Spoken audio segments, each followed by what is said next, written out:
Okay, good morning, everyone. There is a proverb saying, the early bird catches the worm. We don't have worms here, but we have a wonderful session. So you're the lucky early birds to be able to listen to this session. And this session will be on inflation expectations. I don't think I need to once again emphasize how important inflation expectations are for central banks, for consumers, for price setters. We have a very tight schedule in this session. We have 6 speakers, around 100 minutes. So it's about 10 to 15 minutes each for each presentation. I would rather suggest to keep it at 10, so we have a little time for discussion. In case you go too long, I will interfere. I don't want to steal your time from presenting, so let's start with the first presenter, who is Ángelo Gutiérrez-Daza from Pompeu Fabra, and he's going to talk about business cycle when consumers learn by shopping. I hope this is still the title of your talk. Yes. Can you hear me well? Perfect, thank you. Let me just check I can control this. Yes, great. So let me start by thanking the organizers for their hospitality and for including this paper in this nice conference. So let me start. If you were here in the talk of Michael Weber yesterday, you probably have more knowledge about inflation perceptions and expectations of households than most people around here. But let me just remind you some key takeaways from this conference. First, the consumer expectations about inflation are different. There is large dispersion in beliefs about future inflation across consumers, and this is orders of magnitude larger than what we observe across professional forecasters. Something that Michael didn't mention, but it's also true, is that there is large dispersion in perceptions about inflation.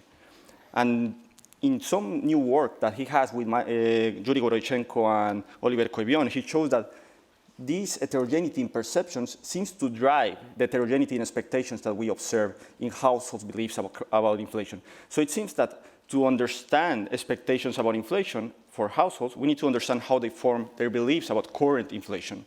The problem is that these households are very inattentive. They don't track closely. They have a lack of knowledge about official statistics like the CPI. Instead of looking to the CPI, they rely, as Michael showed convincingly yesterday, on their own shopping experiences to form beliefs about inflation. So in other words, they learn by shopping. So in this paper, I'm not going to present you with more evidence about how households form beliefs about inflation. Instead, what I'll try to do is that I will try to give you some theoretical framework to organize our thoughts regarding this new evidence. And this is going to be basically the standard Keynesian model. Love it or hate it, this is the workhorse of monetary economics, but I'm going to relax this model in one simple direction. I'm going to assume that households, instead of there being a representative household that has full information about everything in the economy, there's going to be a continuum of households that have limited information about current inflation rate. And I'm going to call this information friction learning by shopping. This is going to be based on the evidence that Michael presented yesterday, and it's going to be a combination of 3 facts. First, I'm going to assume that in the model, households form beliefs about inflation by looking only at the prices they observe while shopping, not a public signal about inflation like the CPI, but only prices in their shopping experiences. I'm going to assume that these shopping experiences are noisy, reflecting idiosyncratic experiences across households, and that households make decisions conditional on their beliefs about inflation, which are formed using base rule, and this noisy information they gather during their shopping experiences. The paper shows the implications of this information friction for the transmission of macroeconomic shocks and the design of monetary policy, but in this talk, I'm going to focus on the second. And let me just give you straight away the key takeaways.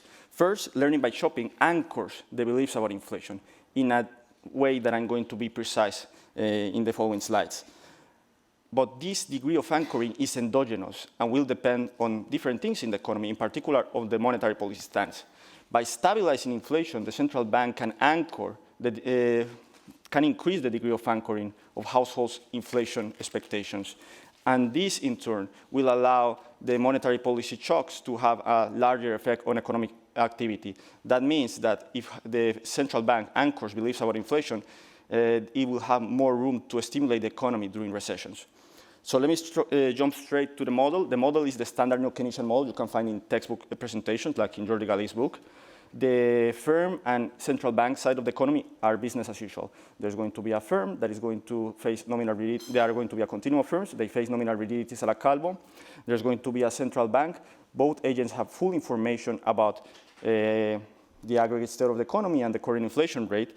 But the protagonist of the model is going to be households. Instead of a representative agent, I will have in the model a continuum of households. You can think about it as the Lucas Island model. There's going to be a continuum of households. Each of them looks at their own wage, their own dividend. They don't know anything about the CPI. They don't know GDP, but they do know what is their income. They don't know what is the interest rate they face. And they are going to take decisions conditional on this information. As you can see here, this is going to result in a standard labor supply and a standard Euler equation, but that is going to be conditioned on their own information set. Importantly, the labor supply of households is going to depend not on the real wage as measured by CPI, but the real wage as they perceive from their shopping experiences. And this is going to play an important role in the model. As I said, the shopping experiences in this model are going to give rise to noisy information about inflation. In the model, the shopping experiences are going to give households a noisy signal about inflation that is going to be of this form here. Basically, the true inflation rate plus some noise. This noise is going to depend on the volatility of this noise is going to depend on this parameter sigma, which I will call attention. When this sigma is 0, the noise in shopping experiences is very small, so households have very precise signals about inflation. So this is like they paying a lot of attention to inflation. If instead this sigma is large, what happens is that households receive very noisy information from their shopping experiences. You can think about it as households looking at the price of certain goods, potatoes, milk, gas, and saying, look, they increase, inflation increase. By doing this, the household is extrapolating the price increase on these goods to all their the goods in their consumption basket. So this is a form of bounded rationality, if you want, or rational attention. Households are Bayesian, so they are going to form beliefs conditional on this signal. In particular, their belief about current inflation is going to be a weighted average of the true inflation rate and their past beliefs about inflation, and some noise that is going to be given by these shopping experiences. Importantly, the rate at which they learn about inflation is going to be what I call the degree of anchoring. So when the volatility or the noise in signals is very large, households learn very little about inflation and instead anchor their beliefs to their past beliefs about inflation. So in this sense, this inattention anchors the degree of inflation. So this is a little bit different to what Michael said yesterday. Michael said, like, look, there's a lot of households that do not know what the inflation rate is. They think that inflation is more than 10%. 50% of households think that it's larger than 10%. Here, instead, this is going to reflect, here, at the lens of the model, this is going to be interpreted as anchoring, because this means that actually households do not need to pay attention to the aggregate inflation rate. Importantly, this depends on the volatility of inflation and the noise on shopping experiences, as I said before. So this is at the individual level. But when you aggregate across households, you see that the average perception of inflation is going to be a weighted average of true inflation and past beliefs about inflation. So just to illustrate this a little bit, this is the distribution of expectations about inflation in the survey, in the Michigan survey of expectations for the US across time. You can see there's a large dispersion across households. If you take the average, you are going to have only this blue line, which is the mean. This is basically what is happening in this model. Some people receive high signals while they're shopping. Some people receive noisy signals that are lower. So there's dispersion in beliefs, but the average expectation is going to track closely the actual CPI rate. Why does this matter for macroeconomics? Well, let me now show you why this matters for inflation. In this model, because firms are as business as usual, there's going to be a standard relationship between inflation and the marginal cost. And this marginal cost, this relationship is going to depend on the degree of price stickiness. So this is just as in the standard Keynesian model, because firms are not affected by this learning by shopping. But what is going to be non-standard in this model is the labor supply, because households do not offer supply based on the real wage as measured by CPI, but their perceptions of the real wage. And this is going to create a wedge between what households perceive is the real wage and what firms perceive is the real wage. And this disagreement is going to be a source of is going to affect the marginal cost of the firm, because it will make harder for the firm to get the labor demand they want. And this means that in this model, the Neo-Keynesian Phillips curve takes the following form. Instead of the standard Neo-Keynesian Phillips curve, you'll have a curve that depends on past beliefs about inflation, but also on future inflation. And the weight on past beliefs is going to depend on the degree of anchoring, as seen here. But most important, the slope of the Phillips curve will depend not only on the degree of price stickiness, which is captured by this lambda, which depends only on the Calvo parameter, but also on the degree of anchoring. But this degree of anchoring is an endogenous object in the model that depends on the volatility of inflation, which is an equilibrium object in the model. So this model suggests that anything that destabilizes inflation is going to increase the degree of anchoring and flatten the Phillips curve. I proved this analytically in the paper, but today let me show you instead this with graphs. I'm going to do the simple counterfactual exercise.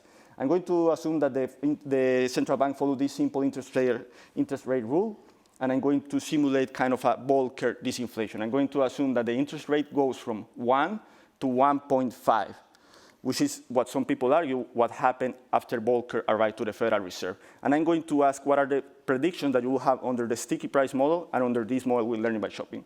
So this is what will happen. This is the response to an aggregate demand shock. You can think about it as a monetary policy shock. When the Taylor rule coefficient is close to 1, you can see that inflation increases a lot by 3%, and output increases also a bit because there is price stickiness. This is a model with full information. What happens under the standard Keynesian model when you increase the coefficient of the Taylor rule? You stabilize inflation, and you also stabilize output. Actually, in the standard Keynesian model, the optimal thing for the central bank is to put this Taylor coefficient to infinity, because that way it closes the output gap, and by divine coincidence, it also closes the inflation rate. It also makes inflation zero. But what happens with the learning by shopping model?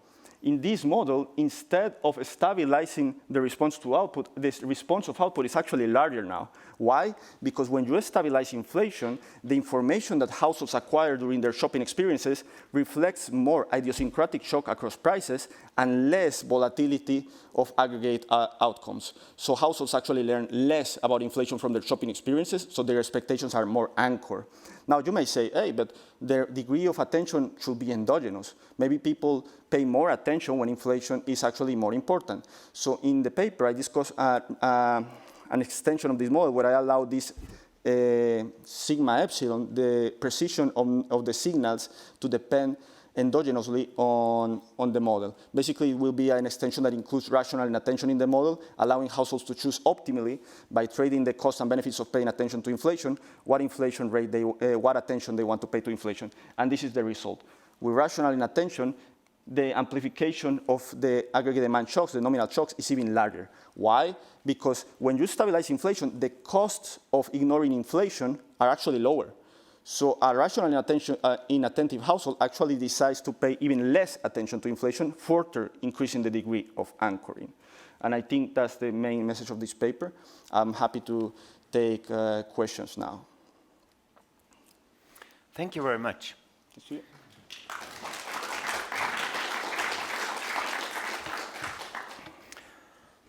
Are there any questions, comments? There was another one. Actually, two. Okay, thank you very much. Very nice paper. Now, I have two maybe suggestions, if anything. One is, up until a year ago, I didn't pay any attention to inflation at all. And I think I didn't make any mistake there, right? So my sigma might have been really high, but because inflation was so low, it didn't really matter. Now that inflation is really high, I start to pay attention. I was even looking if the sweets at breakfast would have changed their price with respect to the last conference. Didn't, but still. So we are looking at it much more closely, but still we think we're making all huge mistakes in forecasting inflation, because, and that's the second part of my comment, I think it's one-sided. We really notice a lot prices going up, but we really don't notice at all prices remaining stable. So I think we have a bias there also, which is basically, it's not going to be very symmetric, but it might actually be an asymmetric type of perception that we are experiencing. Thanks. Okay, so to answer that question, just let's have the second question that was here on this side, or maybe, okay, no, then sure. We have this one. Would it be possible to put the slides for a second? So there is a plot I missed, but it may be important to. So to answer quickly the second question, I'm also very sympathetic to the idea that there's more going on. I'm not saying this is the true model of how households forming leaves about inflation. There's a lot that empirical evidence has taught us that is not included in this model. So, for example, what you mentioned, that this kind of asymmetric response to price increases versus price decreases. So I like that. That will be a deviation of rational expectations. I don't have it in the model because this is just like a first step, like first figuring out how you can actually have incomplete knowledge about the price level in a model before actually starting relaxing these steps. But I'm very sympathetic to that, and I would like to extend the model on this direction, but I think this is for another paper. But the second thing is regarding the recent events. So I agree that now attention to inflation seems to be larger as measured, for example, in the amount of news we see about inflation. But one interesting thing, when you look at the most recent data of the Michigan Survey of Consumers, is that after the financial crisis of 2008, you see that inflation expectations actually did not fall as much as the price, which is consistent with what you say. But now, with the recent increase in inflation, while it's true that the perceptions of inflation, the average perceptions are increasing, they are not increasing at the same speed that the actual inflation rate. So I think this is consistent with the model, and it may be yes, it's simply to say that this mechanism that is working on the downside is also working on the upside. Now, can we expect that this is going to still hold in the future if households keep increasing, seeing a higher inflation rate? Probably not. Probably they will decide to readjust their attention. And what the paper teaches us is that in that war, monetary policy will have less room to stimulate the economy in case of a recession. That would be like the way I interpret the results of this model. Thank you very much. I think we have to move on. Thank you for your presentation, Ángelo. Next presenter is Daria Minina from University of Amsterdam. And she's going to talk about the path-through from inflation perceptions to inflation expectations. The floor is yours. Okay, that seems to work. Okay, hello everyone. Today I'm going to present the project, the path-through from inflation perceptions to inflation expectations. This is joint work with Stefanie from the University of Amsterdam and Tobias Schmid from the Deutsche Bundesbank.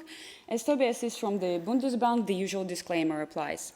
Our project is still in progress, so we would be very happy to hear your comments, questions, and feedback. So what motivates our project is first the importance of the question of inflation expectations as a policy topic, and second, the data. So here on the slide you see the graph with, in red there is a CPI inflation, in orange there is inflation perceptions, and in blue there is inflation expectations. So by inflation perceptions we mean the answer to the survey question, what do you think inflation rate was over the past 12 months? And expectations are the consumer's forecasts about inflation over the next 12 months. So this is data from a Bundesbank survey, but you can see pretty much the same picture with many surveys. So in some periods, and actually in many periods, perceptions and expectations appear to be quite far from the actual inflation. But what is interesting, perceptions and expectations seem to move very closely together. So expectations seem to be more related to the perceptions than to actual inflation. And this is what motivated our study. We want to study this link between perceptions and expectations closer. And our research question is, how do inflation perceptions influence inflation expectations, and on which factors does the strength of this link depend? To answer this question, we used the data from the Bundesbank online panel of households. This is a monthly survey with a substantial panel dimension. And our main results are, first of all, that we find a strong and robust link between short-term inflation perceptions and inflation expectations. And this is true both for short-term and long-term expectations. Second, we find a substantial heterogeneity in this link between perceptions and expectations. First, based on socioeconomic characteristics, and second, in high and low inflation environment. And in this project, we study two potential factors that moderate the pass-through. First of all, it's the differences in the use of information by consumers, and second is the level of uncertainty. And with uncertainty, we find a nonlinear relationship, so there is a U-shaped pattern. in periods of high and low uncertainty, people rely more on perceptions, and the link is weaker for the intermediate uncertainty range. So now I will explain in more detail what we do. So first of all, we document the strong and robust link between perceptions and expectations. So first of all, we run OLS regressions of short-term expectations on short-term perceptions. We add wave dummies, controls, and it doesn't change much. The link appears to be strong and robust. Our data also has a substantial panel component, so we can run panel regressions. We run it with fixed effects and random effects on the level of individual consumer, and still the link between perceptions and expectations is extremely strong. And finally, we also run the regression of change in expectations on change in perceptions of the same individual, but over time, and still we appear to have a very strong link. So this is true for short-term expectations. What about the long-term expectations, which are a very policy-relevant variable? Here, the data we have is the expectations over the 5 and 10 years, and inflation expectations appear to affect long-term expectations through short-term expectations, but not only, also on their own as well. So inflation perceptions are important for long-term inflation expectations as well. After we documented this strong and robust link, we want to zoom in on the differences between socioeconomic groups and also in different inflation environments. So first of all, we asked the question whether different socioeconomic groups rely to different extent on perceptions when they form expectations. And this is indeed what we find. We find socioeconomic differences. And second, as inflation in Germany increased substantially starting from the summer 2021, we have an opportunity to test if the link is stronger or weaker in the high inflation environment. And high inflation environment, we define the periods starting from July 2021 onwards. And here you see the regression sample split between low and high inflation, but this effect is robust to run in regression with interaction terms as well. So the link between perceptions and expectations is weaker in high inflation environment. What might be behind the observed heterogeneity? We studied two potential factors that might be important: differential information acquisition and the uncertainty. First of all, we want to study information, and we add two questions to the survey. First, we ask consumers about the sources of information for their inflation perceptions. This is on the left, and what we see is that almost 90% of the people base inflation perceptions on their own shopping experience. And the second question is, we ask consumers whether they heard or read something about inflation recently. And if we combine the two findings, an interesting result emerges. So almost 50% of consumers, they have heard or read some information about inflation, but still they base their perceptions only on their shopping experience. So this is the first finding. And second, both of these aspects of information acquisition, they vary across socioeconomic groups, so there is a heterogeneity, and also they influence expectations, perceptions, and the strengths of the link between the two. So finally, what we study is uncertainty level, and uncertainty here is measured as a standard deviation from the probabilistic inflation expectation question. So consumers are given intervals of potential inflation, and they have to assign probability to each bin, and from this we compute variance and standard deviation. And first, what we find is that this uncertainty level is different for different socioeconomic groups. So there is socioeconomic heterogeneity in that dimension. And also, a very interesting finding that we have is that uncertainty appears to have a nonlinear effect on the pass-through. So here, there is a regression for the sample splits for the bottom quartile of uncertainty, two medium quartiles, and the top one. And here, the perceptions are more strongly related to expectations in times of both low and high uncertainty, but not in the intermediate range. And this effect is also robust to run in the regression with square terms and interaction terms. So this is a robust result. So to summarize, what we do is, and also, first of all, I would like to say what we are still in progress with doing. So the plan is to do an RCT experiment to introduce an exogenous variation in the perceptions to make some more causal statements about the relationship between perceptions and expectations. Because so far, it's mostly correlational, although we do panel regressions and the differences within individuals, still the RCT will be a cleaner result in terms of causality. Also, we are working in IV regressions. We're trying to find instruments for inflation perceptions, also to make us, to help us make some causal statements. So to summarize what we find, inflation perceptions are strongly linked to inflation expectations. And this is true for both short-term and long-term. This pass-through from perceptions to expectations is different for different socioeconomic groups and across inflation regimes. The potential factors that moderate the strength of the link are heterogeneous choices of information and the uncertainty level. With uncertainty level, we find a nonlinear U-shaped relationship. And a policy-relevant question arises from our result. So first of all, expectations are very strongly related to perceptions, and perceptions are quite far from the actual inflation. Can we influence expectations or like manage expectations by steering the perceptions more to the actual inflation? Thank you very much for attention, and thank you for the opportunity to present this project at this conference. Thank you, Daria, for this presentation, very much on time. Thank you for that. Any questions, comments?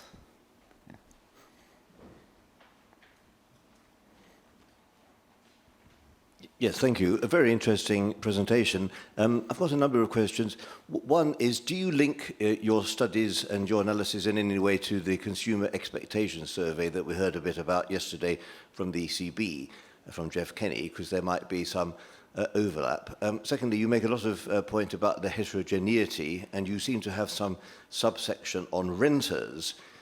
Maybe you could give a bit more detail about that, because people who are paying rent clearly would have a higher perception, I would have thought, of inflation, given the property price inflation in both Germany and the Netherlands. Could you go into some details in that?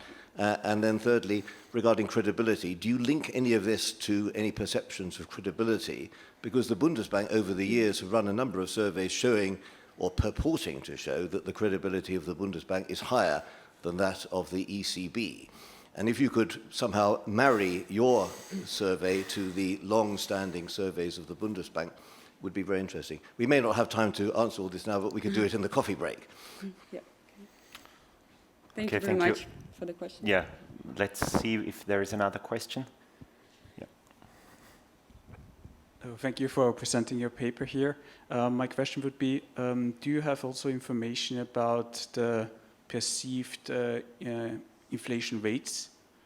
I think this would also be a very important, I guess, driver of, or between the wedge of inflation and inflation perception and expectation. Yeah. Thank you. Yeah, thank you. I might add a question myself. So you mentioned it yourself that what you're looking at correlation between inflation perception and expectations and no clear causality at that point. But do you at least have a story? So it could well be that there's a third factor affecting inflation perception and expectation at the same time. So do you have a story how this transmission mechanism would look like? Do you have a hypothesis? Okay, but let's answer to. Go ahead. Yeah. Thank you very much for the questions. So I will start with the last one. So about the causality. So from the results that we have so far, because we ran also panel regressions and we are in the process of doing the IV, it seems like that the causality is from perceptions to expectations. And it's not that some emitted factor is influencing both, but what can this emitted factor be? It might be like past inflation, but perceptions seem to be quite far from past inflation. So it seems to be that there is causality in this direction. But yeah, we need more data and more research to prove this, that this is indeed the case. But also what The previous literature, the experiment, the RCT experiments of Kolbion and Gornichenko, what they show is that they give people actual inflation, and by this they influence the expectations. So it's they are introducing variation in the perceptions of inflation because people were first wrong in their perception of inflation, then they corrected it, and it transmitted into expectations. So that's kind of indirectly supports the causality. About the data, so what we have is like what the answer to the question what the rate of inflation, what the inflation was over the past 12 months. Also there are some qualitative questions where the the answers are from like decrease a lot to increase a lot. So there is no questions like the one you suggest, but first, consumers are given information about what inflation is, so they are kind of, they have all the information to make their perceptions. And there were 3 questions. I have to remember them all. Like, one was on the CES, and the second was on the renters. So about the renters, we have information about whether some person is a renter or a homeowner, and for these people, there are differences in renters have a higher expectations, higher perceptions, and also there is a different link between, like the strength of the link between perceptions and expectations is different. So this might be related to the fact that they base their perceptions also on the increase in rent as well, but so far we haven't looked at how much it is explained by the increase in rent and how much not. But that's a good suggestion. We should look into that. About the presentation from yesterday, the survey.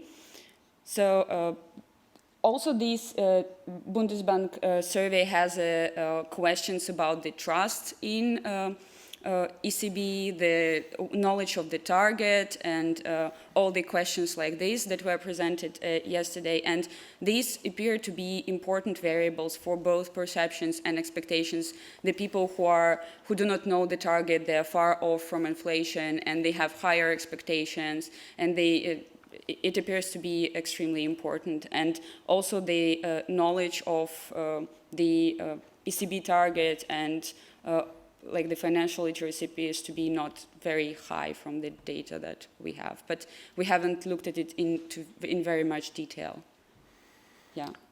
Thank you, Daria, for the excellent presentation. I think we have to move on now. Thank you.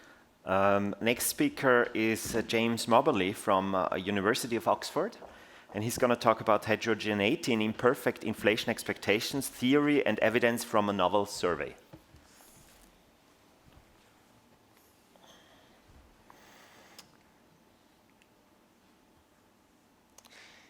Good morning. My name is James Moberly. I'm a PhD student at Oxford. This is a paper that I co-authored with my friend Alistair, who's also presenting in the second session. Our starting point for this paper is that we know from existing survey data that consumers are often very uncertain about future inflation. And in this paper, we ask, what's the source of that uncertainty? And does it matter for macroeconomic dynamics?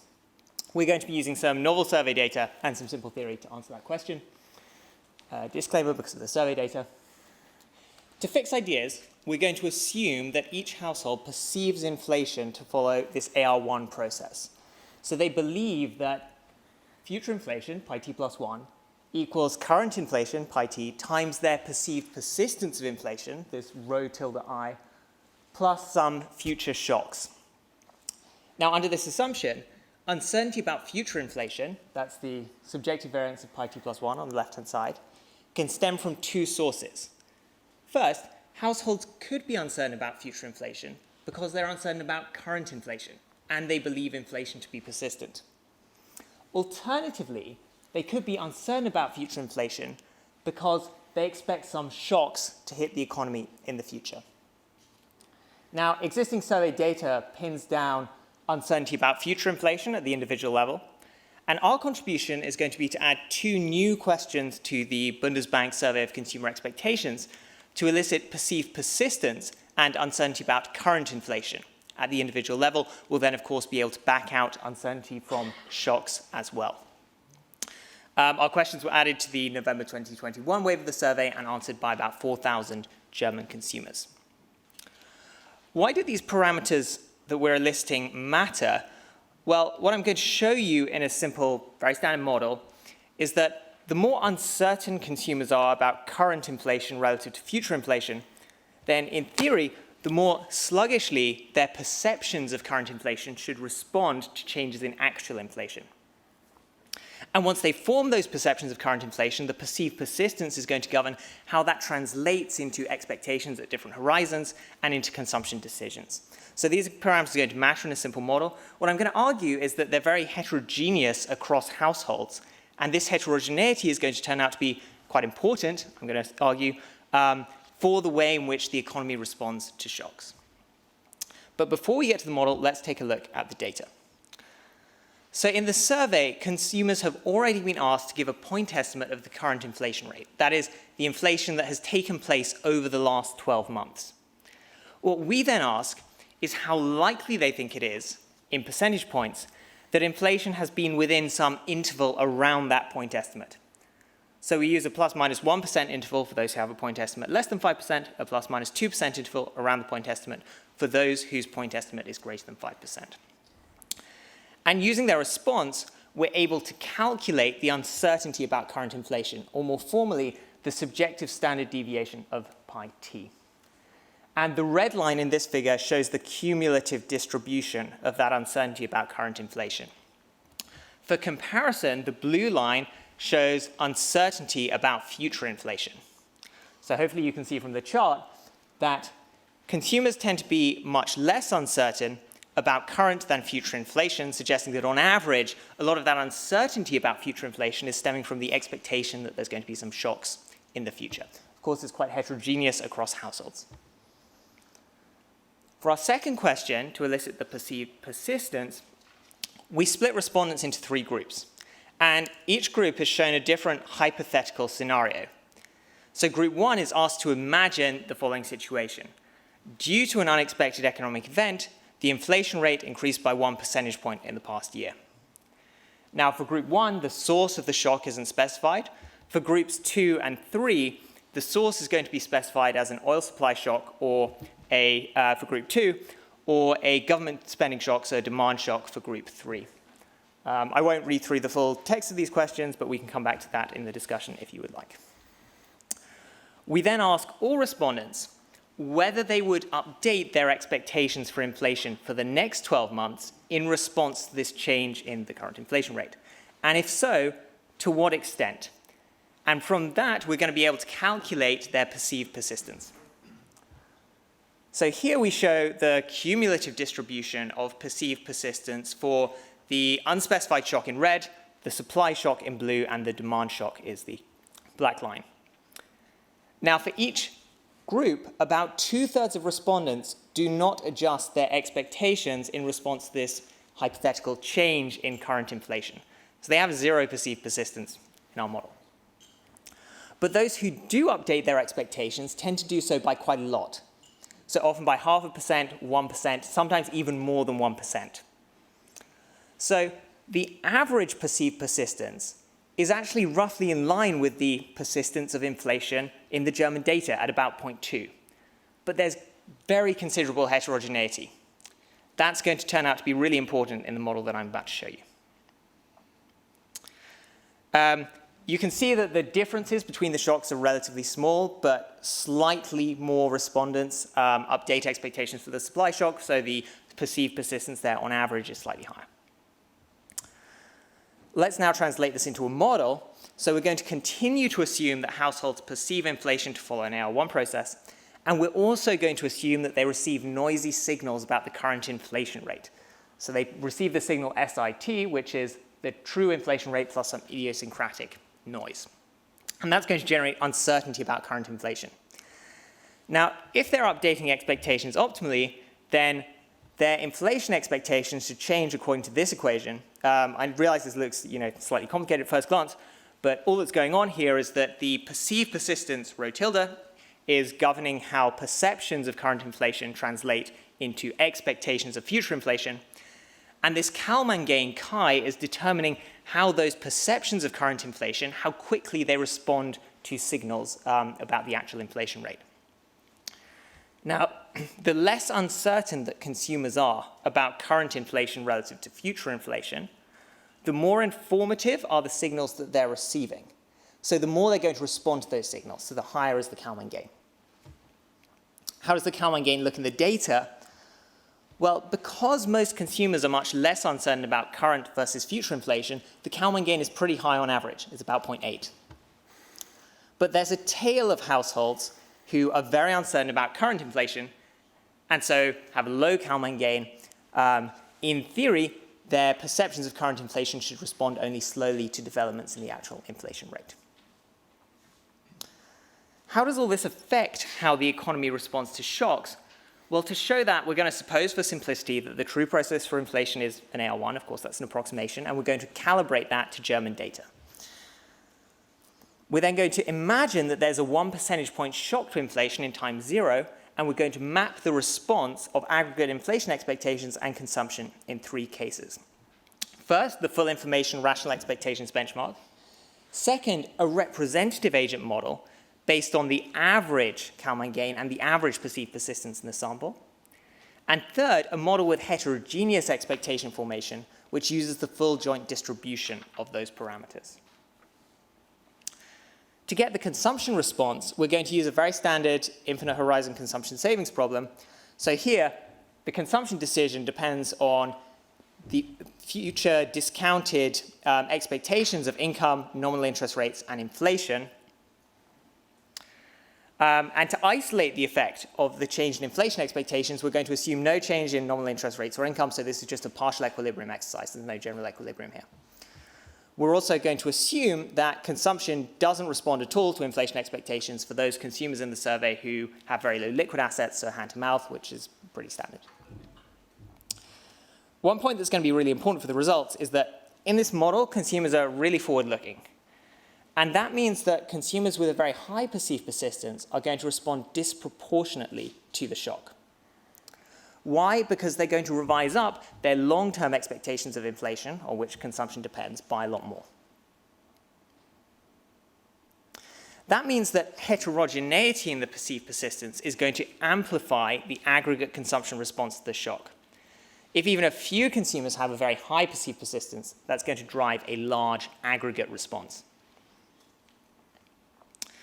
Here are the implied responses for aggregate inflation expectations. So the black line is the full information rational expectations case. The red line is the representative agent model, and the blue line is the heterogeneous expectations model.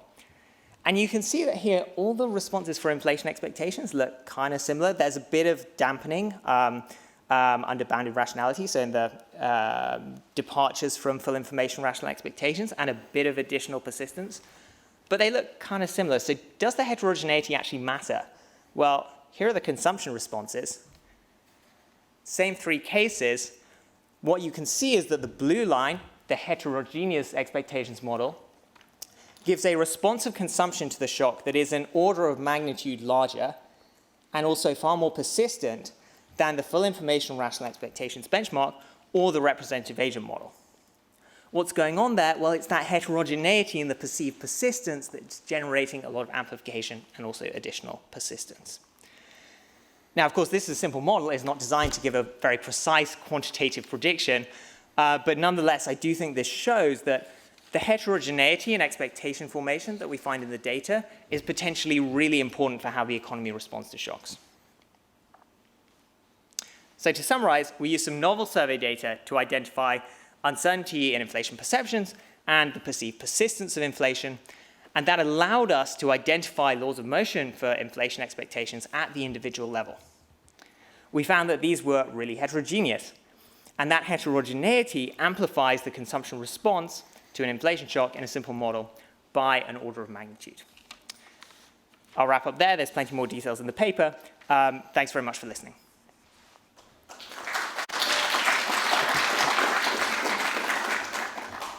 Thanks, James, for this presentation. Any questions from the audience? Simon, please. So great talk. I just make a comment. I believe your story. I think perceived persistence is the key, right? That really amplify the impact of monetary policy shocks. Turns out perceived persistence also is a key to understand the term structure of inflation forecast uncertainty. My question now, we have forthcoming GMCB article that talk about that as well. Be interesting to connect. Okay. We have 2 more questions in the back. Please keep them short if possible. Okay, just one more. Michael Steiner, University of Graz. I have a very simple and basic question to all papers actually so far.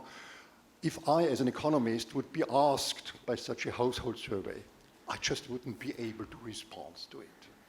So my question is, isn't this completely random and based on a presumed rationality of the people asked of households? Without any information from statistics or from media, I wouldn't be able to from my consumption behavior, to give data and figures about inflation perception and inflation expectation. One more.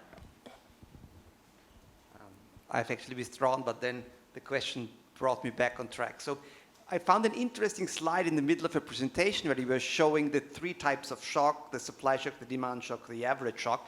And I found it strange, and then not, that we saw a big reaction to the government spending shock, but a much smaller reaction to the energy price supply shock. Now, since in the post-war period, the 2 big inflationary episodes we had were actually both energy price shocks, right?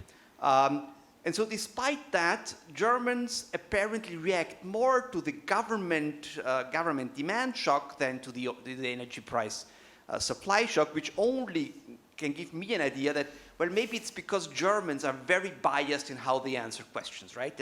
And they've been told by the media that government consumption is bad, and that's why they really react strongly to that, which follows up your question right there, because then, we need to look at who the people are that are responding to the question and not what their answers are. Okay. So if you can keep your response to 2 minutes, we will be on track with I'll time. do my best. Okay, so I think perhaps I didn't spend enough time explaining that chart with the different kinds of shocks. So the perceived, just in terms of the perceived persistence, which is all we're eliciting, the supply shock has a slightly greater perceived persistence than the demand shock. It's not a huge difference. So that's kind of consistent with the literature that suggests that oil prices, petrol prices and so on, have a disproportionate effect on consumers' inflation expectations. I mean, it's different from what you tend to get when estimating model, that demand shocks tend to be a bit more persistent than supply shocks. So perhaps there's some bias in consumer behavior there. The broader question on how people answer these surveys, I think, so the first thing I would point to is that there is some evidence that, if you look at the relationship between the responses people give for expected inflation and their consumption decisions, that there is a relationship there. There are some studies on that using the New York Fed data. I think also, if you look at our responses, the response that we get specifically, I don't think it's just random noise which is coming out, partly because what I haven't shown in this presentation is that we did a lot of work looking at the correlations with personal characteristics. And what we found, for example, with the uncertainty about current inflation is that the way in which that correlates with age, with gender and so on is exactly what you would expect based on if you've read the literature on uncertainty about inflation expectations as well as the literature on financial literacy. So I think we find that reassuring that it's not just noise that's coming out. The relationships with other variables in the survey do seem to make quite a lot of sense to us at least. And Simon's question, yes, I'm sure we can follow up on that in the discussion. Thank you, James. Thanks Thank you very much. Let's move on to the next presentation, which will be online by Frédérique Savignac from the Banque de France. And she's going to talk about firms' inflation expectations, new evidence from France. Can you hear us? Are you with us? Frédérique? I was told that there was a test and she was online.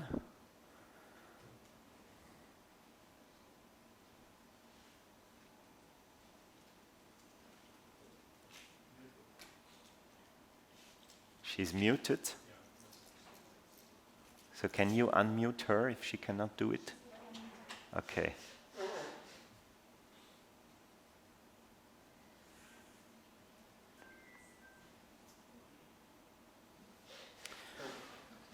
Well.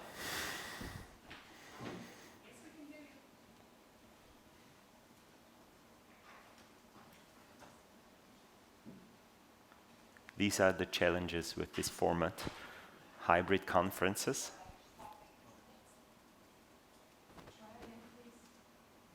Just missing in the room on the laptop, we have this.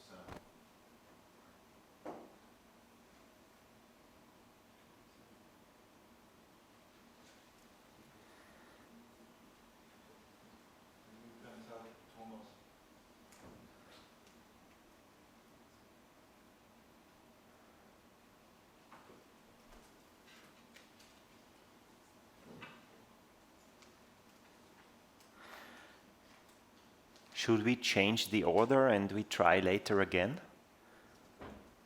So we could move on. Yeah, let's move on. I'm sorry, Frédérique. I hope there will be time at the very end. And in the meantime, they have sorted out the problem. Let's now move on to Simon Sheng. He's professor at American University at Washington, D.C. And he's going to talk about unit cost expectations, uncertainty, firms' perspectives on inflation. Well, I think the floor is yours. We try later again. So in order to not lose more time, let's do your presentation now. Yeah. Good. Thank you for the invitation. It's a joint paper with Brandon Mayer and Nick Parker, both from Atlanta Fed. So I believe in this sort of notion of price stability. So changes in general price level do not affect household and firms' decision making. That's a Greenspan definition of anchored inflation expectations. Okay? So when aggregate inflation expectations are disconnected from reality, that's a win for central bank. Now imagine that Greenspan is right. Aggregate inflation expectations over the most time period do not really matter as far as impacting household and firm decision making. And we got a problem, right? Because if we're asking them for the aggregate inflation expectations, then we're monitoring something that really doesn't matter for them. To me, that's a wrong question. So here's the evidence. For the last expansion, those are the stories that came out. So basically, people had no clue about inflation. Okay, no one cared. This also had pointed out by the audience for the last 20 years, who care about inflation, right? And indeed, people do more Google searches for puppies rather than inflation rate. So far, the literature has focused on aggregate inflation expectations. So we take a different approach. We ask, wait a minute, is there a measure of price growth that really matters for firms and also closely related to the actual measured inflation rate? The answer is yes. If you look at firms for their own unit cost growth, but simply aggregate that, right, you will get a measure that closely tracks US inflation. I will show you the evidence. Okay? So why we focus on unit cost? We all agree here, prices depend on cost. Okay? But it's kind of tricky how to approach asking firms about their nominal marginal cost. As pointed out by Alan Blender, this turned out to be a tricky question because the term marginal cost is not in the dictionary of most business people. So when we started the survey in 2011, the Atlanta Fed did many face-to-face interviews. try to better understand how the C-suite executives, like CEOs, CFOs, and business decision makers, would interpret the variation around marginal cost.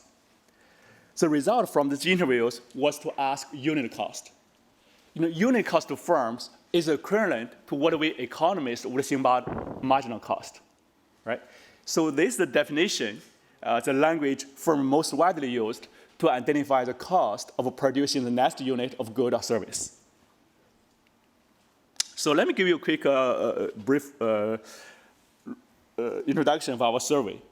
This is an online survey of about 500 C-suite executives in the Fed 6th district. The survey has been filled monthly since October 2011. We ask probability questions about firms' unit cost expectations a year ahead. So here's a screenshot. Firms' business decision makers are asked to assign probabilities to each of these 5 pre-specified bins. Okay? Of course, if you add them up, you get 100%. So before I go to the analysis, let me show you how do we judge the quality of the survey. First, as you can see, our survey covered firms within 6 Federal Reserve Districts, basically covered the 6 states in the southeast part of the United States, right? So there is a concern of being representative, okay? I can assure you, in terms of both firm size and industry compositions, the firm's yellow panel are roughly reflective of the US economy. And the second, we maintain relatively high response rate, about 40%. This compared to a typical 20% or even less response rate in the firm-level survey. As we track the same firms over time, another concern you might have is that, look, this firm might learn over time, or the so-called tenure effect, right? We didn't find any evidence of tenure effect in terms of forecast errors or forecast uncertainty.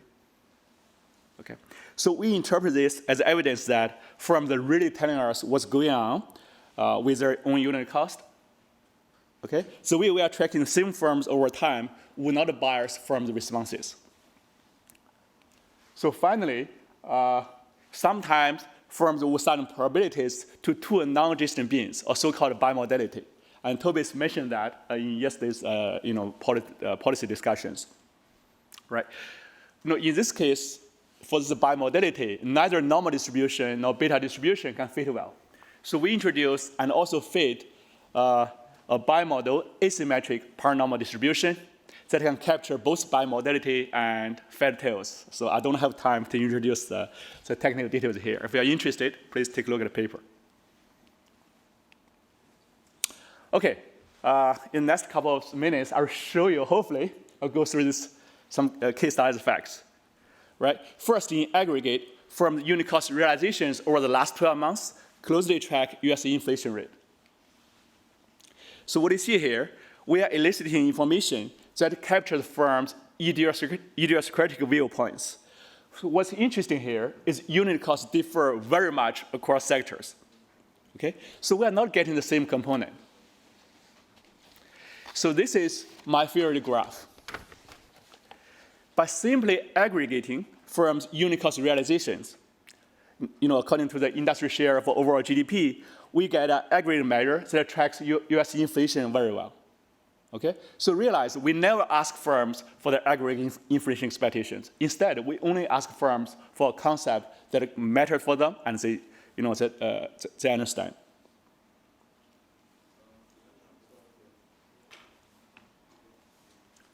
Okay, second, once aggregated, firms' unit cost expectations a year ahead move closely with those professionals.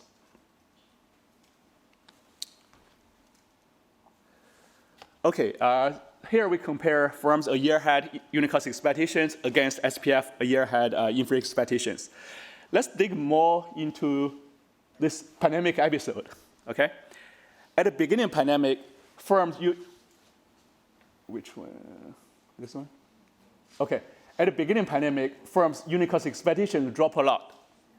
Okay, this is the sharpest decline we have seen going back to October 2011, and this match up with surveys of professional forecasters.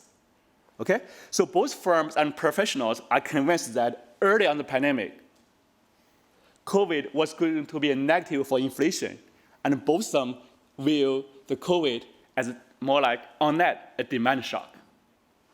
Okay? The supply shock aspect didn't occur right away, and it took some time.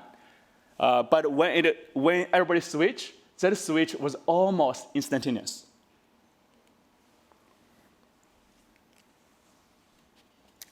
Right. So until the start of the pandemic, inflation uncertainty was declining. We see the same pattern across firms in our panel and household from New York Fed survey. Now, since the beginning of the pandemic, household inflation expectation, we all know, grew sharply, and the uncertainty blew out. Right? So our interpretation is that households were responding to the very sharp grocery price increases at the beginning of the pandemic. This made households very nervous about what's going on to the inflation rate. But in contrast, firms in our panel are pretty confident regarding the pandemic impact on their unit cost growth. Okay, so I don't think I have much time to cover. I simply go tell you the last two findings we had. Using randomized control trials, we treat firms with the information about a policymaker's forecast. We tell them what is the median expectations of FOMC and projections. We also tell them what's their uncertainty. In two experiments we did, the RCTs, we found that this policymaker's forecast and policymaker's forecast uncertainty doesn't change firms' unit cost expectations. Finally, we have some regression results at firm level show that unit costs are an important determinant of price setting behavior. Okay, I hope I convinced you at this point. Firms and potential households put very little weight on understanding and tracking official measures of aggregate inflation during normal times. Right? Due to the lack of relevance that firms place on aggregate inflation, eliciting inflation expectations require different lens. In the case of firms, the other lens is unit cost. By simply aggregating across firm-specific unit cost growth, we uncover a relevant proxy for their inflation expectations. Now, I'm going to emphasize these unit cost expectations are durable across all environments, high and low inflation. Okay? So let me stop here by showing you this slide. We just get it. We ask this set of special questions about influence of a price index, like CPI, on firms' business decisions. So what you see here, the blue line in January 2015, more than 50% of firms say that changes in CPI has no influence on their business decision-making. This declines, as expected, from 2015 to 2022. But even in this high inflation environment, in May 2022, about one third of firms still think aggregate inflation doesn't really matter for their business decisions. Okay, so I will stop here. I hope I'm on time. You are. Thank you very much. Thank you, Simon. So any question?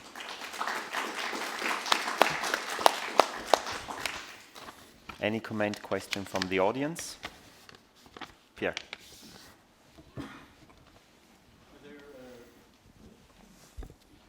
Are there more disaggregated CPI that you can look at, or personal consumption expenditure data that's more regional? We did. We look at PCE, CPI, or pricing. I just showed the result here. The results are the same? Yeah, the results are the same. Okay. Yeah.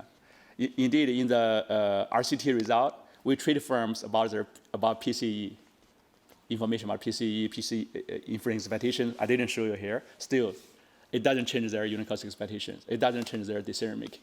Okay. You also say that these CEOs are not influenced by policymakers' forecasts, right? But excuse me? In one of the bullet points, you say that the CEOs are not influenced by policymakers' forecasts. Yes. Right. Yeah. But they're forecasting something different, right? They're not forecasting unit costs at the Fed. They're forecasting PCE inflation. So why would they? Yeah, great. Thanks. In the paper, in the survey, we asked them for the RCT experiment. We asked both for a year ahead unit cost expectations, also asked them for PCE expectation in the special survey, right? For both questions, this kind of policymakers' forecast has no influence in both their PC expectations and unit cost expectations.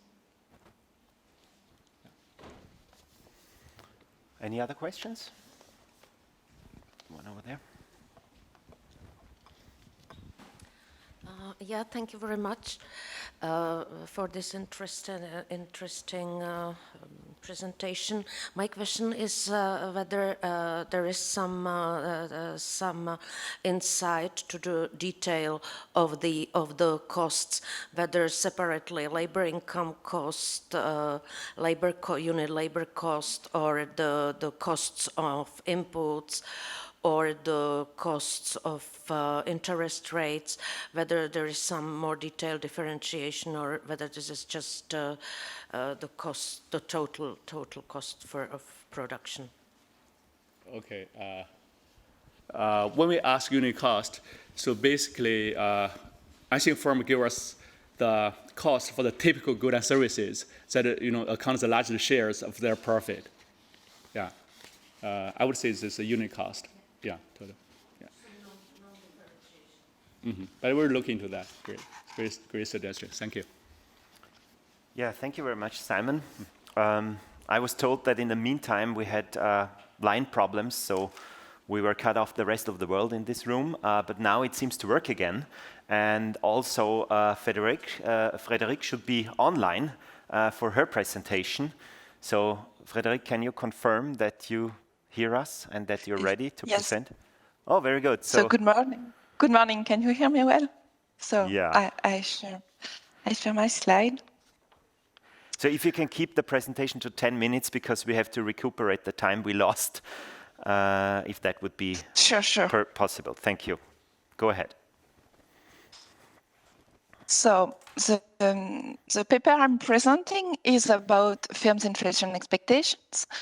It is based on a new survey that we set up here at Banque de France, and it is a joint work with Erwan Gautier, Yuriy Goronitchenko, and Olivier Coybion. And first, I have to say that the usual disclaimer applies, that the views that I am presenting do not necessarily reflect those of the Banque de France or the Eurosystem. So my next slide. So there are at least two reasons why one may be interested to have firm-level information about inflation expectations. So first, in order to monitor aggregate inflation expectation of firms, because it is a key determinant for medium-term inflation dynamics, if you think about the Phillips curve. And this is, of course, from a policy perspective, a high topical issue in the current inflation context. But second, there is also an academic interest, because if there are growing evidence about aggregate inflation expectation of firms, these evidences are still limited, mostly because a monthly business survey helps to document short-term movement in firm prices, and there are only few country representative surveys with quantitative questions on aggregate inflation expectations. This is, for instance, the case of the survey of the Banque d'Italia, and you are also other examples, including the US. So, the Banque de France survey is designed as an additional module to the monthly business survey. The sample consists in 8,000 firms, and each quarter we interviewed 1/4 of these full samples. The interviews are done by the local branches by phone, the local branches of the Banque de France. So the sample includes both large and small firms. It covers all sectors, so industry, construction, and services. And in the end, we are able to have high response rates, which are above 80%. So the questionnaire is very short. It consists in 4 quantitative questions about perceived inflation, inflation expectations, so for a 1-year horizon, and for a long-term, medium-long-term horizon of 3 to 5 years. And additionally, we also ask firms about their wage growth expectations over the next 12 months. So the setup of the survey was in two phases.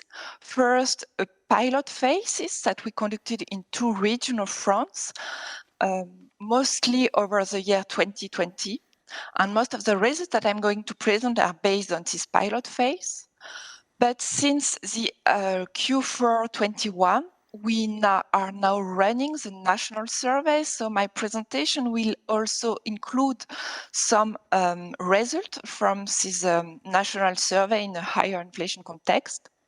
And let me also do some advertisement regarding the publication of the results. So we plan to publish for the first time the result of the national survey by June. So this paper addressed two main questions. First, how do firms form their inflation expectations? And second, how do firms' inflation expectations move with inflations? So our contribution to this literature is twofold. So first, we provide some practical guidelines to design such a survey to elicit firms' inflation expectations. And second, more broadly, we contribute to assess the expectation formation process by firms. So let me summarize the main facts that we have regarding firms' inflation expectation formations. So first, we document a positive but small bias in perceptions. So overall, during the pilot phase, on average, we find perceptions of inflation around 1.8, which is higher than the actual inflation, which was 0 by the end of the year 20, and 1.4 in France during the last wave of the pilot phase in May 21. However, these overestimations is smaller than the ones that we observe for household perception over the same period based on a French household survey. Second, there is limited dispersion in answers. So we find a small number of firms answering very large values of expected inflation. So you can see the distribution of inflation expectation on the left-hand side. Regarding wage growth expectations, there are less dispersion than for inflation expectations. Third fact, even if there are a limited dispersion, especially compared to household, there are some heterogeneity across firms. And in particular, we document differences in responses depending on the job of the respondent within the firms. So we find CFOs having higher inflation perceptions and expectations than CEOs, who are the reference in these regressions. But these perception and expectations of CFOs are smaller than the one of other job respondents who could be, for instance, human resources or people working in the production department and so on. We confirm this manager effect using the European Commission French household data, where we are able to run similar regressions on a household sample, and we find still a manager effect controlling for age, income, education, and many other control variables. So it seems that there is still a manager effect in household data. We also find some heterogeneity linked to the firm's characteristics. For instance, we find higher perception and expectations in smaller firms compared to large firms. 5.4, regarding the design of the questionnaire, we document that the wording of question matter. In particular, the answers are different when the question is asked in terms of price or in terms of inflation. So we find higher perceptions when we ask firms about their perceptions in terms of prices. We also have conducted a treatment effect. So this is a question that were raised in other presentation before. So we provide some information for a subsample of firms regarding past inflations. And what we observe is that with this information, those firms tend to report significantly lower expectations for the 1 year and 2 year horizons.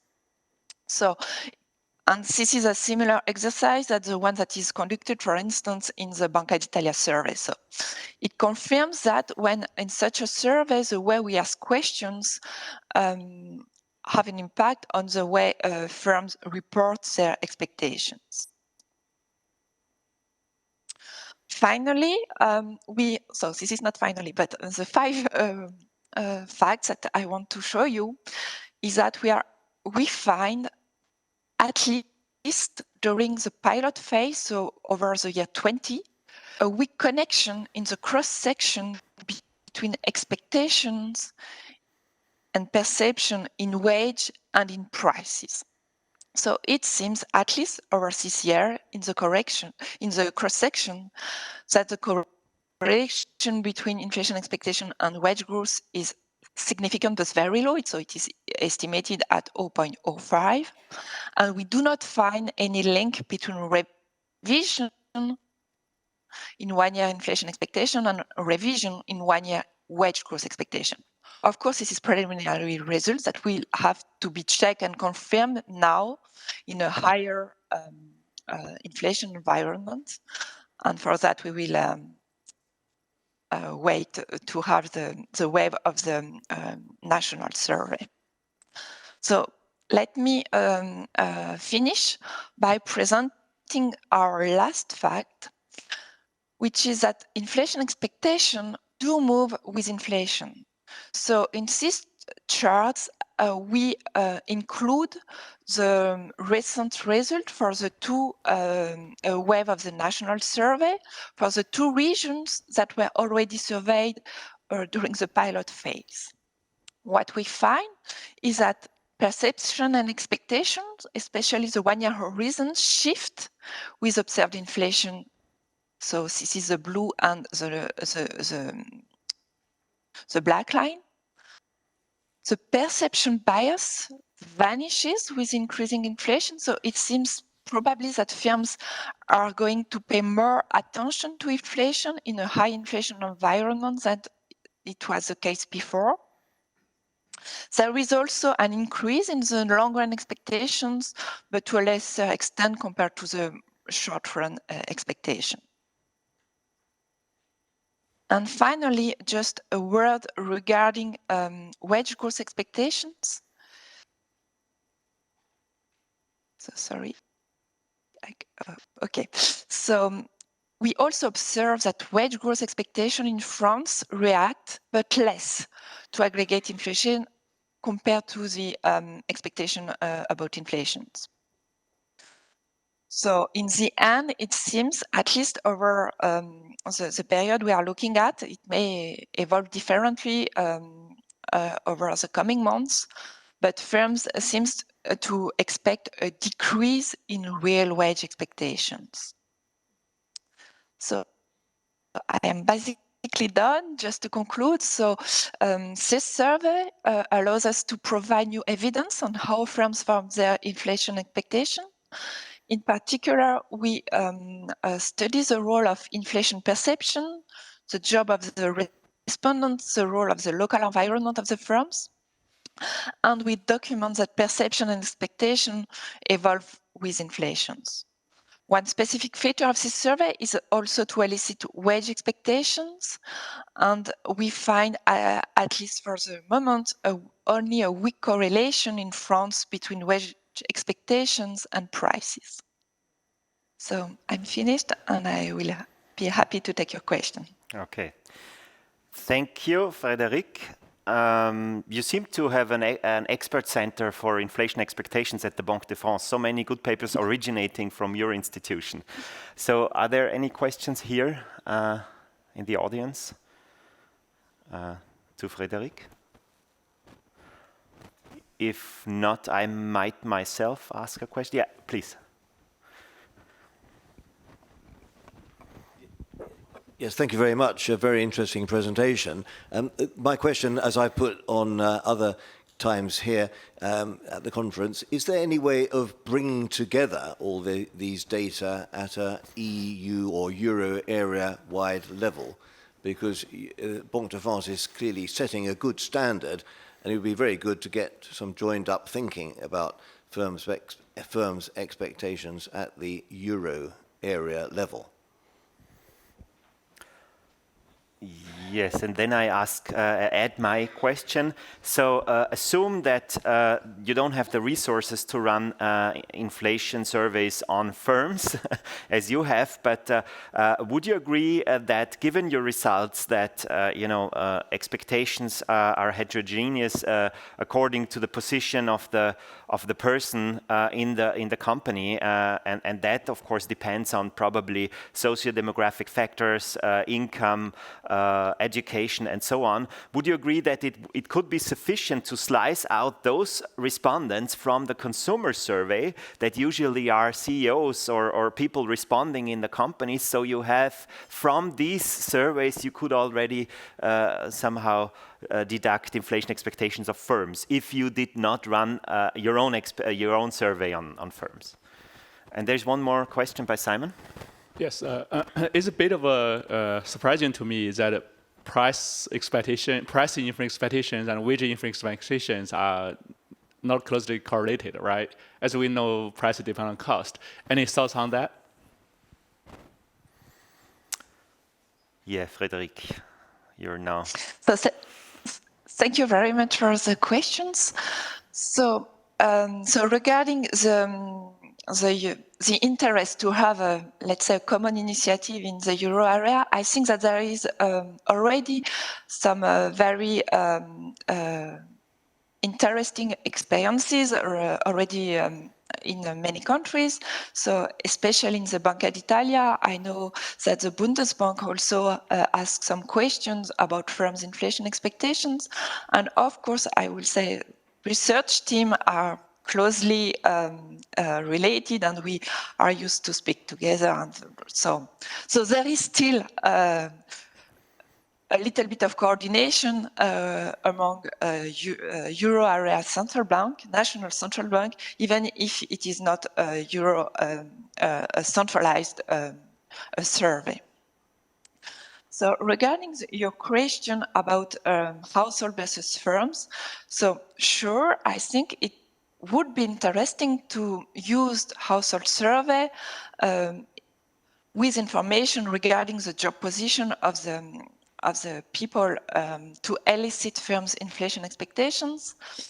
The main question, the main issue would be to have a sufficient sample size.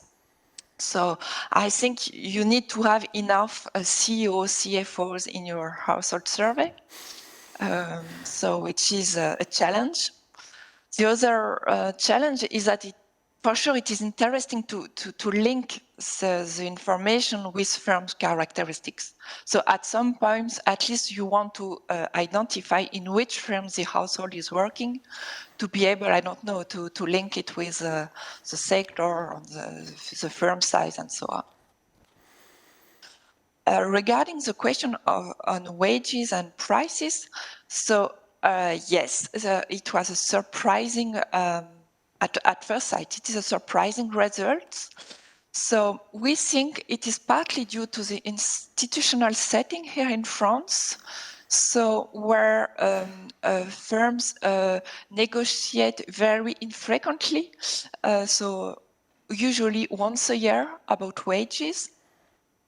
So it may be so that we will find different results with a longer time series periods, where we will be able to observe the expectations over a full year. Okay, thank you. Thank you very much, Frédérique, from here from Vienna. Greetings to Paris. We have to, unfortunately, we have to move on now.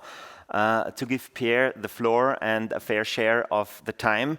So next presenter is Pierre Siklos from Wilfrid Laurier University in Waterloo, Canada. He's professor there, full professor, and he's well known also at the ÖNB because he has spent some time here as visiting professor. And he's going to talk about firm-level expectations and macroeconomic conditions, underpinnings, and disagreement. I can work with this, but these aren't the slides I sent. This is the full paper. I don't think I want to go through that. So I'll give you a few seconds, but if not, I can work with that.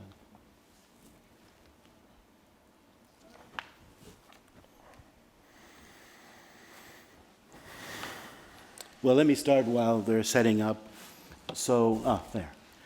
So as the title implies, this is joint work with Monique Reed, who's in the audience. And it's a discussion, or it's a paper about a form of heterogeneity, which we measure as disagreement. And there is a long and well-established literature in this area. It's not contradictory to the heterogeneity idea, it's just a different way of measuring these same types of phenomena. And it's something that I've been studying for many years, and I won't go through a literature review, but if you're interested in this literature, I wrote a survey in the Oxford Handbook on Central Banking, and it traces back to earlier work I did, which was, for example, published in the Journal of International Economics back in 2013. And what we do here is we use what we think is a very unique survey, and unlike many of the surveys we've seen or heard of dealing with firms, it has considerable advantages, but like as with all surveys, it has some disadvantages. So the survey is conducted by the Bureau of Economic Research in South Africa, and it's a very underutilized micro-level survey. The great advantage of this survey, unlike any firm-level survey I've seen, is that it has a long history. It's quarterly. It goes back to the start of inflation targeting in South Africa. The other advantage is that we have a single policy regime. The inflation target and the inflation target range haven't changed. Now, granted, they're slightly wider at 1.5% than the typical inflation target, but all the other bells and whistles of inflation targeting that you see in advanced economies were and have been applied in South Africa. Now, clearly, there are some disadvantages. Of course, the structure of the South African economy is rather different. As you probably know, structural unemployment is much higher. Inequality is a bigger issue. They don't play a role directly in the analysis, but they represent distinctions between an emerging market economy and an advanced economy. The other, of course, thing to keep in mind is that South African financial markets are quite mature, so they operate very much like an advanced economy. So there are pluses and minuses, but we think the pluses considerably outweigh the minuses. And there are different uses to which we can put the data, but today I'm going to focus primarily on the role of aggregation, because as we've seen in this conference, increasingly we're using micro-level data to try to tease out from the data something that we don't see in aggregate-level data. And so one of the things we want to see is how much do we learn, if anything, from aggregating the data, slicing and dicing it in different ways, because this will have an influence on what central banks communicate, whether it's in South Africa or elsewhere, and how they do so. And in particular, something that you see in many central banks, which is they've begun to tailor their presentations and the signals they provide to markets and to households and to firms rather differently, primarily through speeches, but through other devices. All right. So as I said, I'm going to focus on the aggregation issue and in terms of how these forecasters, which I'll come to in a moment, disagree. And I'll try to briefly explain, but I won't show you any tables about what might drive this disagreement. So there are different ways of measuring disagreement. I won't go through the details here, but just in passing to note that basically it's a form of dispersion. And again, what you can do with this form of dispersion is you can adjust it according to the benchmark you wish to look at. I won't say any more thing about this, except that The benchmark could be the central bank's forecasts. It could be the forecast of professionals. So we look at those, but I won't have very much to say more about this. If you're interested, please, if you're interested, look at the paper. Unlike household forecasts, and we have household forecasts for South Africa, not quite the same amount of data, and Monique and I, with other colleagues, have done work on this, and that's been published elsewhere. One of the first things you note about these forecasts at the firm level is that the kind of extreme forecasts you tend to find in household surveys, you don't tend to find in the firm level surveys over the 20 plus years that we have data for. Again, I won't show you a distribution, but again, if you're interested, you can look at the paper. Give you an overall picture of the data set. You can see that I'm going to talk about briefly, but focus on the business sector. There are three groups I'm going to look at. There are labor or trade unions. There are businesses. So these are, again, without going into too much detail, since I don't have the time, whether they're CFOs or CEOs or someone else in the organization that is filling the survey. And then you have the so-called professional forecasters. These are financial analysts. Some of them maybe appear in the consensus forecasts, but not necessarily. All right? So these are the ones which we would consider to be either the most informed or most likely to look at the kinds of conventional fundamental types of data that economists would look at. I want just to focus on the bottom portion here. So basically this picture, this table gives you the idea of, and this is partly what's unique about the data set, the range of variables being surveyed. So it's not just inflation, it's wage growth, interest rate expectations, exchange rate expectations, and especially for the financial analysts, for the reasons I've already mentioned, they're also surveyed about money growth, longer-term interest rate expectations, and capacity utilization. So it's quite a wide-ranging survey. And it goes back to the 2000 when inflation targeting was introduced. This just gives you a very broad picture of what you see. So you have the three groups here. You have the range of expectations. These are, for the purposes of this picture, just 1 year ahead expectations. As I said, the horizon goes up to 5 years, which in an advanced economy might not be the long run, but in an emerging market economy might be considered the long run. And so the range from the bottom to the top, and then the black line are the observed inflation rates. And then the shaded area is the inflation target range in South Africa. So the first thing you notice is that in the business sector is that the bottom of the distribution, if you can put it that way, is closer to observed inflation and to the target range than it is the highest inflation target values. The other thing you'll notice is that inflation expectations tend to become a little bit less volatile, especially in the last part of the sample. The sample ends very early in the pandemic, and so one of the issues we were interested in is, do we show an effect from the pandemic? The answer is both yes and no, as you'll see in a moment. This is financial analysts. Clearly, you can see the range of values is much smaller. And then finally, labor. The labor is somewhere in between.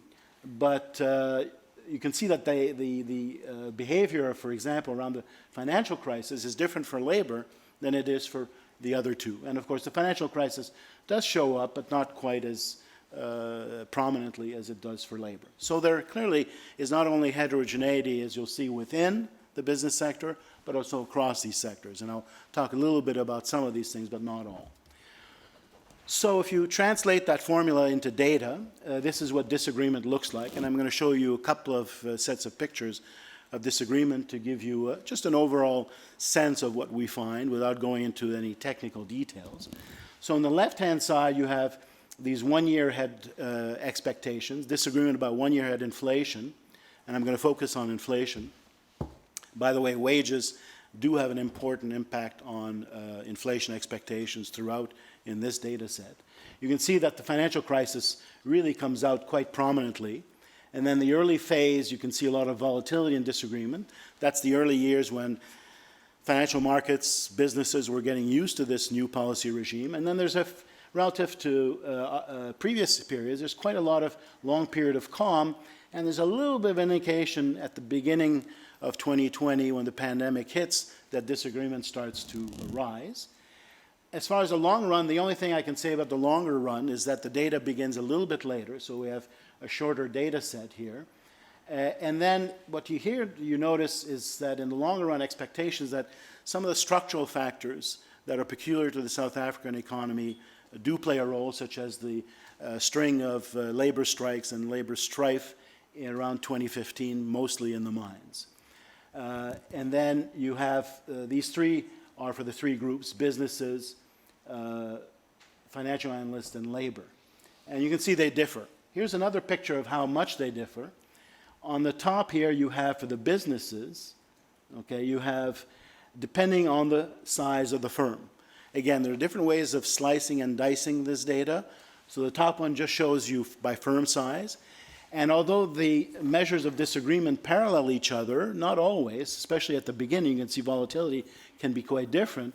Towards the end, you can see they all calm down, the disagreements, but the level differences remain. So clearly, the size of the firm has, if you like, a permanent impact on the level of disagreement because the gaps stay roughly the same.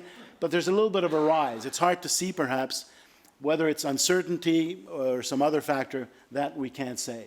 And then the bottom is disagreement depending on who actually fills out the survey. So in this case, it's for the CEOs. And this is, again, just to save time, disagreement about 1 year ahead in inflation forecasts, and we, of course, do the same for the longer horizon. But here, the financial crisis comes out on top, and you still have only just a tiny indication that the pandemic has an effect. Now, we can debate whether the pandemic hit South Africa a little bit later than elsewhere in the world or parts of the world.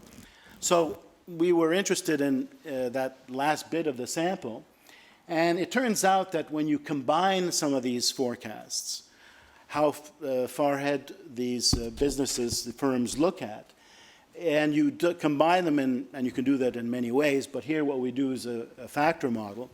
When you do it in this fashion, then you see the sharp rise in disagreement at the end of the sample, which we associate with the pandemic. In the case, and the same is true when we slice and dice the data according to the size of the firm, again, you see an effect. So not only the level aggregation matters, but how you combine these expectations matter. And again, I haven't even talked to you about the consistency of these forecasts. In a separate paper, Monique and I, which is published this year, look at how consistent these forecasts are in the context of a Phillips curve, because in the last few years, there's been so much written and discussed about the Phillips curve. I'll skip this equation, and whoops, just the last slide here. Just to summarize the main findings, which is that, essentially I've already told you, if we look at the level of aggregation, how you aggregate, or more importantly, how you disaggregate the data, tells you something new, we hope, and interesting about how expectations move across time. And I didn't talk about the drivers of disagreement, but we look at that separately, whether the past has an impact as opposed to expectations of the future. But those details are in the paper, and I won't bore you with those details. Thank you. Thank you, Pierre. There's still time for 1 or 2 questions before we break. Everyone wants to break. Oh yeah, Simon and Kilian. But let's keep the questions short because we're working into the break. Okay, what do you say about, do firms believe inflation targeting there? Based on this analysis, because South Africa is one of the first countries, right, that has adopted inflation targeting. So what's the implication of your analysis on that? So very short question. I think on the previous slide, it was figure 4. I think disagreement for a second year horizon was much lower than for the other ones in the top slide, in the top graph. What's driving that? So the answer to, I think you're asking about credibility, and it's not shown here, but you can calibrate the measure of disagreement where you set the benchmark, say, relative to the SARB's inflation forecast. And we do that, but the difficulty there is that the SARB only began to regularly publish its inflation forecast on a quarterly basis fairly recently. So if you use instead professional forecasts or some amalgam of the two, the results broadly stay similar. So now there's a peculiar feature about South Africa, which is it has this target range, but it did not, the SARB did not emphasize the midpoint of the range all the time. It allowed the inflation rate to hit the top end of the range, and it was comfortable with that because external conditions, they argued, led them to accept that inflation drifting to the top of the range. I don't see the credibility as having been noticeably impacted by that. It has probably some impact, but nothing significant because overall inflation was within the target range. As far as the 2-year ahead forecast, well, we can debate how large those differences are, but I think it has something to do with, again, the credibility of the target, which is that if they felt they were unsure about a year ahead, there was some implicit credibility that at least over the usual target horizon for monetary policy, that inflation would remain somewhere in the range in 2 years. Either that or the uncertainty was such that they tended to sort of converge to more similar views about 2 years ahead than they did 1 year ahead. Maybe they're more attentive to the 1 year ahead because they're in businesses than the 2 year ahead. The data don't allow us to tell the distinction between the two. Yeah, thank you, Pierre, for the excellent presentation. Thank you, everyone, every presenter here who presented, also Frédérique online. Thanks to all the participants here and to the many people hopefully following online. I think we all deserve a break now, and according to the schedule, we reconvene shortly before 11. Thank you. See you later.